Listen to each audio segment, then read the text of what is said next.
दोस्तों, आज मैं आपको बताऊंगा एक ऐसा रेलवे नियम जिसे शायद 90% यात्री नहीं जानते होंगे और जो आपकी नींद, आराम और अधिकार से जुड़ा है। नमस्कार दोस्तों, स्वागत है आपका हमारे चैनल रेल यात्रा इन्फॉर्मेशन में, जहां आपको मिलती है भारतीय रेलवे से जुड़ी तमाम लेटेस्ट अपडेट्स और ज्ञानवर्धक जानकारियां, वो भी आसान भाषा में। क्या आपने कभी ट्रेन में रात को सोते सोते अचानक महसूस किया है कि कोई आपको हिलाकर उठा रहा है और आप जब आंखें खोलते हैं तो देखते हैं सामने टीटी खड़े हैं टिकट मांगते हुए? अगर हाँ, तो जान लीजिए रात में ऐसा करना कई मामलों में रेलवे के नियमों के खिलाफ है। जी हाँ दोस्तों, भारतीय रेलवे दुनिया की सबसे बड़ी रेल नेटवर्क में से एक है, जहां हर दिन करोड़ों यात्री सफर करते हैं। यात्रियों की सुविधा और सुरक्षा के लिए रेलवे समय समय पर नए नियम बनाता रहता है, लेकिन कुछ नियम ऐसे होते हैं जो बेहद जरूरी हैं, फिर भी बहुत कम लोगों को पता होते हैं। ऐसा ही एक नियम है रात में टिकट चेकिंग को लेकर।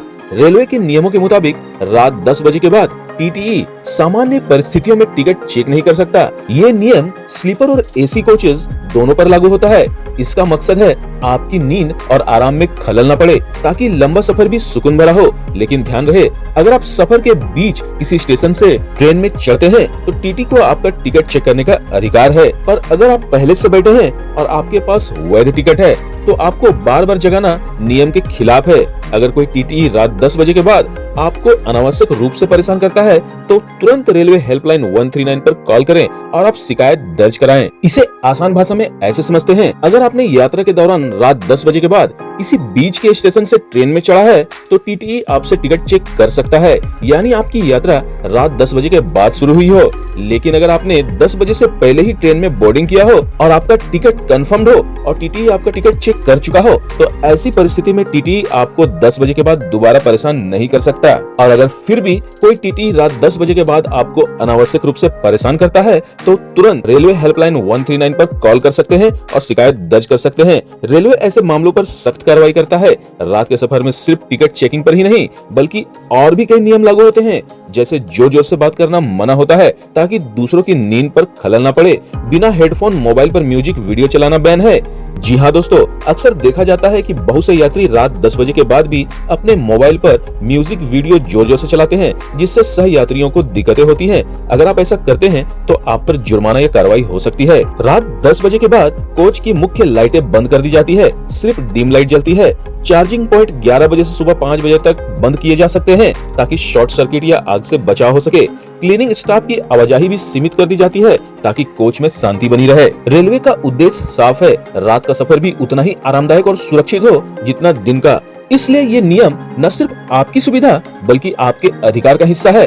तो अगली बार जब आप रात में ट्रेन से सफर करें तो इन नियमों को जरूर याद रखें, अपना अधिकार जानें और जरूरत पड़ने पर इस्तेमाल भी करें।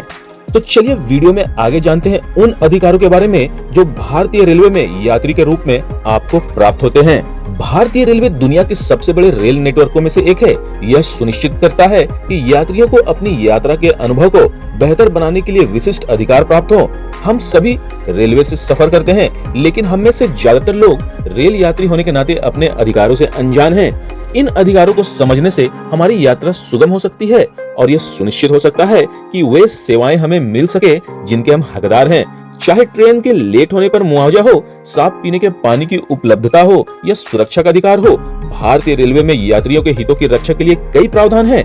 आइए जानते हैं इस वीडियो में उन कुछ प्रमुख अधिकारों के बारे में जो हर रेल यात्री को पता होने ही चाहिए। ट्रेन के देरी के लिए मुआवजे का अधिकार। जी हाँ दोस्तों, अगर कोई ट्रेन 3 घंटे से ज्यादा देरी से चलती है और आप यात्रा नहीं करना चाहते तो आप अपनी टिकट का पूरा किराया वापस पाने के हकदार हैं। राजधानी, शताब्दी और तेजस जैसी प्रीमियम ट्रेनों के यात्री भी कुछ शर्तों के तहत मुआवजे का दावा कर सकते हैं। इसके लिए आपको IRCTC के वेबसाइट या ऐप से ऑनलाइन TDR फाइल करना पड़ता है। स्वच्छ एवं स्वास्थ्यकर यात्रा का अधिकार। क्लीन माई कोच पहल के अंतर्गत यात्री अपने PNR नंबर के साथ 139 पर SMS भेजकर या रेलवे के आधिकारिक मोबाइल ऐप का उपयोग करके सफाई सेवाओं का अनुरोध कर सकते हैं। बात करते हैं अगले अधिकार की, जो है गुणवत्तापूर्ण भोजन और पानी का अधिकार। खान पान सुविधाओं वाली ट्रेनों में यात्रियों को स्वच्छ भोजन और स्वच्छ पेयजल का अधिकार प्राप्त है।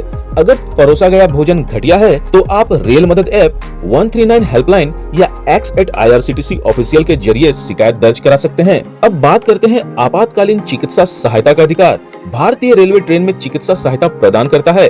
यात्री ट्रेन कर्मचारियों, स्टेशन अधिकारियों से संपर्क करके या 139 डायल करके तत्काल सहायता का अनुरोध कर सकते हैं। सुरक्षा का अधिकार और महिला सुरक्षा संबंधी चिंताओं के लिए यात्री रेलवे सुरक्षा बल RPF से मदद ले सकते हैं। अकेले यात्रा कर रही या संकट में फंसी महिला यात्री तत्काल सहायता के लिए RPF हेल्पलाइन नंबर 182 पर संपर्क कर सकती है। तो चलिए उन सभी अधिकारों को एक बार फिर संक्षेप में सुनते हैं हेडलाइन की तर्ज पर। सुरक्षित यात्रा का अधिकार, शिकायत दर्ज करने का अधिकार, खोए हुए सामान का दावा करने का अधिकार, स्वच्छता का अधिकार, गुणवत्तापूर्ण भोजन और पानी का अधिकार, आपातकालीन चिकित्सा सहायता का अधिकार, पूर्ण धन वापसी का अधिकार, महिला सुरक्षा का अधिकार, टिकट रद्द करने और धन वापसी का अधिकार, आरक्षण नियमों का पालन करने का अधिकार। जी हाँ दोस्तों, ये कुछ अधिकार थे जो हमें भारतीय रेलवे यात्री के रूप में प्रदान करता है। तो दोस्तों, उम्मीद करता हूँ कि ये जानकारियाँ आपको काफी उपयोगी लगी होंगी। अगर आपको ये वीडियो पसंद आया हो तो इसे लाइक जरूर कीजिएगा, अपने दोस्तों और परिवार के बीच शेयर कीजिएगा और चैनल को फटाफट सब्सक्राइब कर मुझे सपोर्ट कीजिए ताकि मैं फिर भारतीय रेलवे से जुड़ी ताजा अपडेट्स और विश्वसनीय जानकारी आप तक सबसे पहले ला सकूं, वो भी बिल्कुल आसान भाषा में। तो मिलते हैं अगले वीडियो में, तब तक के लिए शुभ यात्रा।